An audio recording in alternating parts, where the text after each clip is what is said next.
12 to 13 இயர்ஸ்ல R அதுக்கு முன்னாடி பீரியட்ஸ் வந்துச்சுன்னா இது வந்து கொஞ்சம் ரெகுலர் ஆகிறதுக்கு உங்களுக்கு கண்டிப்பா டைம் ஆகும். எவ்வளோ டைம் ஆகும்னு பார்த்தீங்கன்னா, ஸோ menstrual app ஒன்று ஃப்ரீ அப்ளிகேஷன் தான். ஸோ இந்த ஆப்பை நீங்கள் டவுன்லோட் பண்ணும்போது the app will tell you when you can expect your next period. பெண்கள் வந்து நீங்கள் ஏதாவது ப்ரஷ் பண்ணும்போது பார்த்தீங்கன்னா ப்ளீடிங் வந்துட்டே இருக்கும். அந்த மாதிரி வரக்கூடாது. If does not stop, bleeding வந்து அப்படி ஸ்டாப் ஆகலைன்னா home remedies for periods pain or irregular periods பார்த்தீங்கன்னா நட் கண்டென்ட்டை வந்து இன்க்ரீஸ் பண்ண ஆரம்பிக்க. இப்போ உங்களுக்கு பீரியட்ஸ் டைமில் சில பெண்கள் சொல்லுவாங்க, மேடம் இன்னைக்கு பீரியடாக இருக்குது, நான் ஸ்கூலுக்கு வரல, நான் லீவ் போட்டுட்டேன் அப்படின்னு. Don't make this a habit children. Doctor Vikatan வியூவர்ஸ்க்கு வணக்கம்.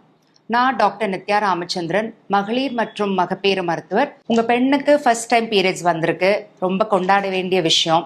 இப்போ இந்த பீரியட் வந்து அடுத்த மாசம் வருமா, இல்ல அடுத்த மாசம் சப்போஸ் வரல அதுக்கு அடுத்த மாசம் தான் வருது, இதை பத்தி நான் கவலைப்படணுமா?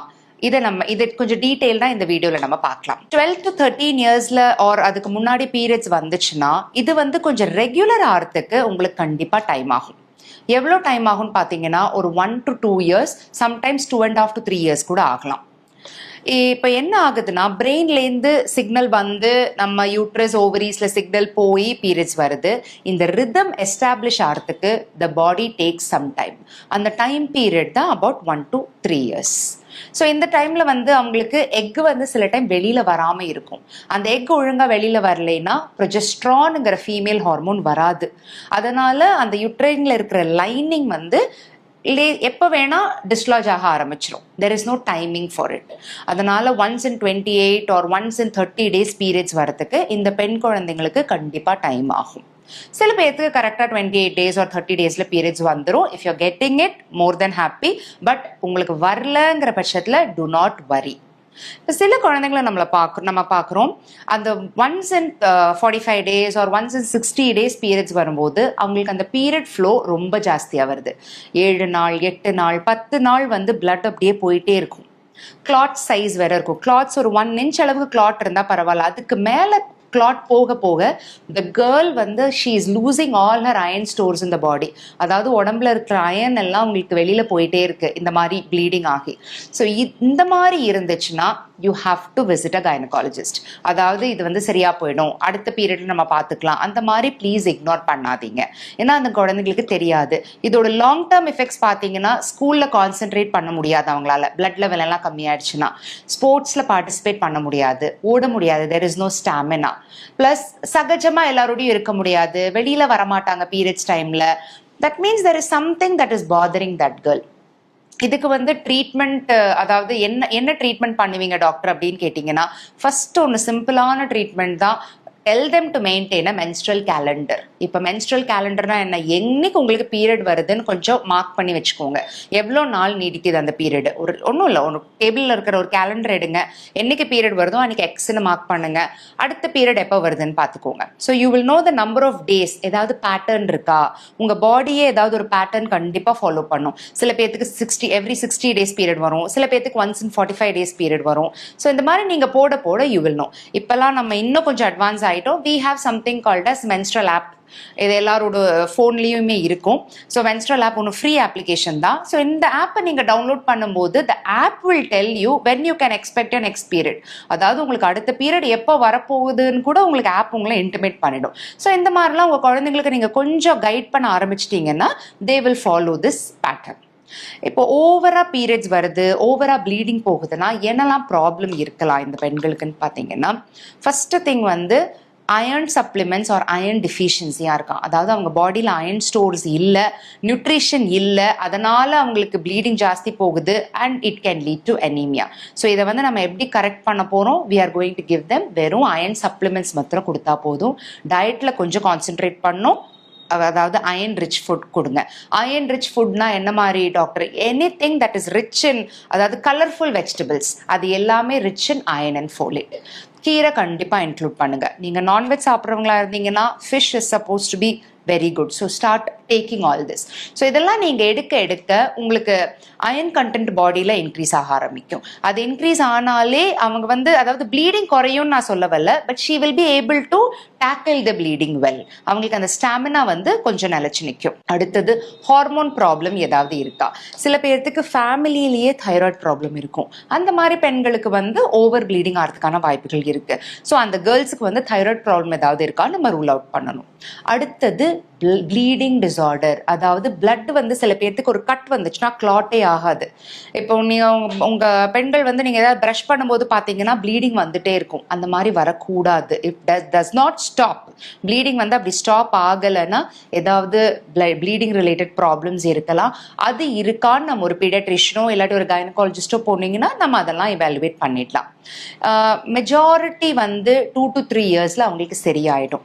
பட் இந்த மாதிரி ஏதாவது ஹார்மோன் ப்ராப்ளம் ஒரு ப்ளீடிங் ப்ராப்ளம் ஏதாவது இருந்ததுன்னா நம்ம அதை சரி பண்ணாதான், சப்ளிமெண்ட்ஸ் கொடுத்தாதான் அது சரியாகும். So this is something very important.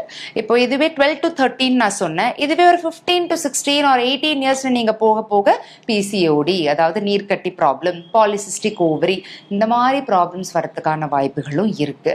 So B vigilant. அதாவது சரியா போயிடும் அப்படியே நம்ம விட்டுறலான்னு மாத்திரம் டோன்ட் திங்க் லைக் தட். இப்போ இனிஷியலாக ஆரம்பிக்கிற பீரியட், அதாவது 12-13 வயசில் ஆரம்பிக்கிற பீரியட் தான் உங்களுக்கு லைஃப் லாங் வருமானு கேட்டிங்கன்னா கண்டிப்பாக கிடையாது. இப்போ சப்போஸ் நமக்கு ஒரு 14 to 15 இயர்ஸ் உங்களுக்கு ஏதாவது எக்ஸாம் இருக்குது, 12th ஸ்டாண்டர்ட் எக்ஸாம்லாம் நீங்கள் எழுதுறீங்க, ஆர் 10th ஸ்டாண்டர்ட், அந்த ப்ரெஷர் கண்டிப்பாக இருக்கும். அந்த ப்ரெஷர் இருக்கும்போது பீரியட்ஸ் ஒன்றில் சீக்கிரமே வந்துடும், இல்லாட்டி டிலே ஆகும். This is something natural. இது வந்து எல்லாருக்குமே நடக்கக்கூடியது தான். இப்போ அடுத்தது பார்த்தீங்கன்னா உங்களுக்கு அந்த மேரேஜ் டைம், அதாவது கொஞ்சம் நீங்கள் you have grown up well, 25-26 இயர்ஸில் வரீங்க, அந்த டைம் பீரியட் கொஞ்சம் மாறுறதுக்கான வாய்ப்புகள் ஜாஸ்தி. அதாவது ஆஸ் யூ ஏஜ், உங்களுக்கு வயசாக வயசாக number of days of periods வந்து கம்மியாயிடும். 13-14 வயசுல உங்களுக்கு 7 நாள் 8 நாள் ப்ளீடிங் இருந்திருக்கும். இதுவே நீங்க 25 வயசுல பாத்தீங்கன்னா it will reduce to about 4 to 5 days. இதுவே நீங்க 45 வயசு பெண் ஆகும்போது உங்களுக்கு வந்து அது ஒரு 2 days or 3 days தான் இருக்கும். And when you near menopause, அந்த 50-51 வயசு ஆகும்போது 2 days ப்ளீடிங், 1 day ப்ளீடிங், இல்லாட்டி சில பேர்த்துக்கு வந்து சைக்கிள்ஸே வேரி ஆக ஆரம்பிச்சிடும். ஸ்டார்டிங்கில் எப்படி உங்களுக்கு 45 or 60 நாள் ஒன்ஸ் தான் பீரியட்ஸ் வந்துச்சோ, அதே மாதிரி உங்களுக்கு மெனப்பாஸ், அதாவது பீரியட்ஸ் நிற்கும் போது 50-51 வயசில் இதே சைக்கிள் தான் திருப்பி ஃபாலோ ஆகும். அதாவது 45 days once period, 60 days once periods, இந்த மாதிரி வந்துட்டு body says goodbye to the estrogen or female hormones. 13-14 வயசு பெண்கள், சின்ன பெண்கள்னு பார்த்தீங்கன்னா பீரியட்ஸ் ஓவர் ஃப்ளோவாக இருக்கு, நான் வந்து டேப்லெட்ஸ் போய் வாங்கி போட்டுக்கிறேன், டாக்டரோட ரெக்கமெண்டேஷன் இல்லாமல் ப்ளீஸ் டேப்லெட்ஸ் வாங்கி போட்டுக்காதீங்க. Self medication is harmful. Do not do that. உங்களுக்கு ஏதாவது உங்கள் regular paediatrician or general physician, நீங்கள் எந்த டாக்டர்கிட்ட வேணால் போகலாம், பட் அவங்கள்ட்ட ஒரு வார்த்தை கேட்டுட்டு அதுக்கப்புறம் நீங்கள் டேப்லெட் போடுங்க. ஏன்னா உங்களுக்கு அந்த கண்டென்ட் ஆஃப் த டேப்லெட் தெரிஞ்சிருக்காது, ஒன்லி பிராண்ட் நேம் தான் தெரியும். ஸோ அதை எங்கள் அக்கா போட்டாங்க ஒரு எங்கள் பாட்டி போட்டாங்கன்னு ப்ளீஸ் போட்டுக்காதீங்க. பெயின் கில்லர்ஸ் நீங்கள் ஓவராக எடுக்க it will cause harm to you. So ஒரு டாக்டர் ப்ரிஸ்கிரைப் பண்ணி நீங்கள் ஒரு 2 days தான் போட்டுக்கலாம், 1 day தான் போட்டுக்கலாம் அப்படின்னு ஒரு ப்ரிஸ்கிரிப்ஷன் இருந்துச்சுன்னா நீங்கள் போட்டுக்கலாம். It is supposed to be safe, but not without the prescription. Home remedies for periods pain or irregular periods பார்த்தீங்கன்னா நட் கண்டென்ட்டை வந்து இன்க்ரீஸ் பண்ண ஆரம்பிக்க. இங்கே இந்த மாதிரி ட்ரை கிரேப்ஸ் ஆர் கிஷ்மிஷ் ஆர் கேஷ்யூ நட்ஸ், இதெல்லாம் நீங்கள் ப்ரீவியஸ் டே சோக் பண்ணிவிட்டு அடுத்த நாள் நீங்கள் சாப்பிட்டீங்கன்னா அதாவது I am telling you to eat it through out. Daily இது ஒரு ஹேபிட்டாக வச்சுக்கோங்க. காலையில் ஏஞ்ச உடனே வீட்டில் பெண் குழந்தைங்க இருக்காங்களா, காலையில் நைட்டு சோக் பண்ணிவிடுங்க இந்த மாதிரி ட்ரை ஃப்ரூட்ஸை. காலையில் எழுந்துச்சு நிறைய ஒன்றும் வேண்டாம், ஒரு 4-5 சோக் பண்ணிவிட்டு அடுத்த நாள் காலையில் இதை சாப்பிட சொல்லுங்கள். இந்த ரிச் அண்ட் மெக்னீஷியம் கண்டென்ட் இருக்கிறதுனால இந்த ட்ரை ஃப்ரூட்ஸில் அவங்களுக்கு அந்த பீரியட் பெயின்லேருந்து she will just ease out. அதனால் இது கொஞ்சம் இதாக ஆரம்பிச்சிடும். இப்போ உங்களுக்கு பீரியட்ஸ் டைமில் சில பெண்கள் சொல்லுவாங்க, மேடம் இன்னைக்கு பீரியடாக இருக்குது, நான் ஸ்கூலுக்கு வரல, நான் லீவ் போட்டுட்டேன் அப்படின்னு. Don't make this a habit children.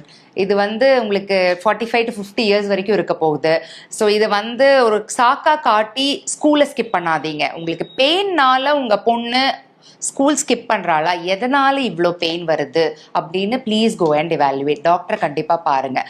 பீரியட்ஸில் lower abdominal அதாவது அடிவயிறு வலிக்கும், பேக் பெயினும் இருக்கலாம், பிரெஸ்ட் டெண்டர்னஸும் அவங்களுக்கு வரலாம். இதெல்லாம் நார்மல். பட் இதுக்கு வந்து ஒரு லிமிட் லெவல்னு இருக்கு. இப்போ சில பெண்களுக்கு வந்து நிறைய பெயின் தாங்கிப்பாங்க, சில பேர் கொஞ்சம் பெயின் கூட தாங்கிக்க மாட்டாங்க. பட் இதனால நம்ம மாசத்துல ஒரு 3 days every month you can not skip school. அது வந்து ஒரு ப்ராக்டிக்கல் கிடையாது. ஸோ அவங்களுக்கு ரொம்ப சிவியரா பெயின் இருந்ததுன்னா ஒரு டாக்டர் கிட்ட போய் நீங்க அது ஏன் பெயின் வருது, வேற ஏதாவது ஓவரியில் ஏதாவது ப்ராப்ளம் இருக்கான்னு கண்டிப்பா பார்க்கணும். நெக்ஸ்ட் திங், அந்த பெயின் கில்லர் டாக்டர் பிரிஸ்கிரிப்ஷனோட ப்ளீஸ் எடுத்துக்கோங்க. It will is out the pain. அடுத்தது நான் சொன்ன மாதிரி நட்ஸ் எல்லாம் நீங்க சாப்பிட ஆரம்பிங்க. Eat healthy food. Don't junk during periods. அந்த பீரியட்ஸ் டைம்ல வந்து அவுட்டிங் போறேன், பர்கர் ஆர் பீஸாஸ் இந்த மாதிரி ஹை ஃபேட் கண்டென்ட் உள்ள ஃபுட்டை சாப்பிட்றத அவாய்ட் பண்ணுங்க. வீட்டில் சமைக்கிற சிம்பிளான சாப்பாடு அந்த 3 days to 4 days நீங்கள் சாப்பிட்டீங்கனாலே அந்த பீரியட்ஸ் வந்து அவ்வளோ ஸ்ட்ரெஸ்ஃபுல்லாக உங்களுக்கு தோணாது. யூஸ்வலாக second day of the period தான் bleeding will be heavier. So அந்த நாள் வந்து நீங்கள் கொஞ்சம் இதெல்லாம் மாதிரி மேனேஜ் பண்ணிட்டீங்கன்னா you can ease it out. And போக போக கண்டிப்பாக இது சரியாயிடும். This will not வர்சன்.